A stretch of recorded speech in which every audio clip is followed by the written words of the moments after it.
মাদক যাতে এলাকায় না থাকে এই জন্য সর্বোচ্চ যা যা দরকার, যে ধরনের অভিযান দরকার সেই অভিযানগুলো আপনারা পরিচালিত করেন। এটা হচ্ছে আমার ফার্স্ট রাজনৈতিক চ্যালেঞ্জ। শিক্ষা এবং হেলথ এটা খুব খুব খুব গুরুত্বপূর্ণ দুইটা সেক্টর। রেগুলার যদি না থাকেন আপনারা হসপিটালে, তাহলে পেশেন্ট আইসা ট্রিটমেন্টটা নেবে কোত্থেকে? আমাদের প্রায়োরিটি বেসিসে আমরা এখন কাজগুলো শুরু করতে চাই। প্রথম আমি আপনাদেরকে অনুরোধ করব, প্রথম আমার ফার্স্ট প্রায়োরিটি হচ্ছে আইন শৃঙ্খলা রক্ষা করা।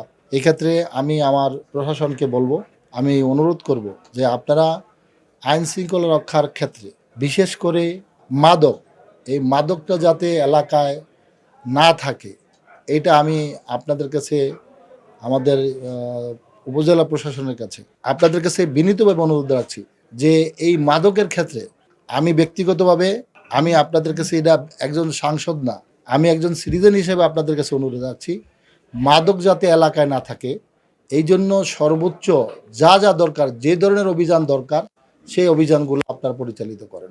এটা হচ্ছে আমার ফার্স্ট রাজনৈতিক চ্যালেঞ্জ, এটা হলো মাদক।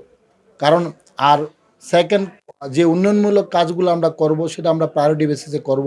আমাদের লিমিটেশন আছে, মানে আর্থিক আমাদের যে অবস্থা সেখানে আমাদের লিমিটেশন আছে, আমরা চেষ্টা করব। শরীয়তপুর 3-এর জনগণ প্রথম চায় হচ্ছে আইন শৃঙ্খলার নিশ্চয়তা, তার সামাজিক নিরাপত্তা চায়। এই নিরাপত্তাটা আমি আপনাদেরকে অনুরোধ করব। আমার অবস্থা স্পষ্ট, যাতে প্রত্যেকটা মানুষ নিরাপদে নিশ্চিন্তে তার স্বাভাবিক জীবনযাপন করতে পারে, এর ব্যবস্থা আপনাদের করতে হবে। এবং এই ক্ষেত্রে আপনাদের যত ধরনের সহযোগিতা দরকার আপনাদেরকে আমরা সহযোগিতা করব এবং আপনাদের কাছ থেকে আমরা সহযোগিতা আশা করব। আমি আপনাদেরকে অনুরোধ করব, শিক্ষার মান কীভাবে উন্নত করা যায়, শিক্ষার মান, কোয়ালিটি। আর একটা জিনিস আমি খেয়াল করেছি, আমি যখন ক্যাম্পিংয়ে গিয়েছি, ছেলেদের তুলনায় মেয়েরা অনেক বেশি উপস্থিত থাকছে এবং পড়াশোনায় ছেলেরা আস্তে আস্তে হারিয়ে যাচ্ছে। এই জিনিসটা কীভাবে ডেভেলপ করা যায় সেটা আমি আপনাদের মাথায় দিয়ে রাখলাম। আর টিচাররা যাতে ভালোভাবে শিক্ষা দিতে পারে, টিচিং পদ্ধতিটা যাতে আপনার একটু ডেভেলপ হবে, সেই জন্য আমি আপনাদের কাছে অনুরোধ রাখবো। আর আমাদের হেলথে কে আছেন? হেলথে জি ডক্টর সাহেব, আমি আপনাকে বলেছিলাম শুরুতেই, একটা রোগী তাকে প্রাথমিক যে জিনিসটা দরকার সেটা হচ্ছে তার সাথে ভালো ব্যবহার। এইটা আমি আপনাদের কাছে অনুরোধ করব, এই ব্যবহারটা যাতে রোগীরা পায়। আপনার শত লিমিটেশন আছে আমি জানি, আমরা চেষ্টা করব আমাদের এই ঢেলে সাজানোর জন্য, আমরা চিকিৎসা ব্যবস্থাটা ঢেলে সাজানোর জন্য। শিক্ষা এবং হেলথ এটা খুব খুব খুব গুরুত্বপূর্ণ দুইটা সেক্টর।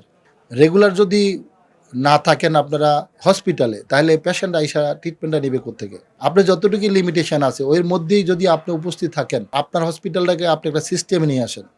আগে যেভাবে চালিয়েছেন ভাই, আমার সাথে এইভাবে কাজ করলে হবে না। ঠিক আছে, আমি আপনাদের কলিগ, আপনাদের একজন সহকর্মী, কিন্তু আপনাকে মনে রাখতে হবে আমি বর্তমান প্রধানমন্ত্রীর সাথে কাজ করছি।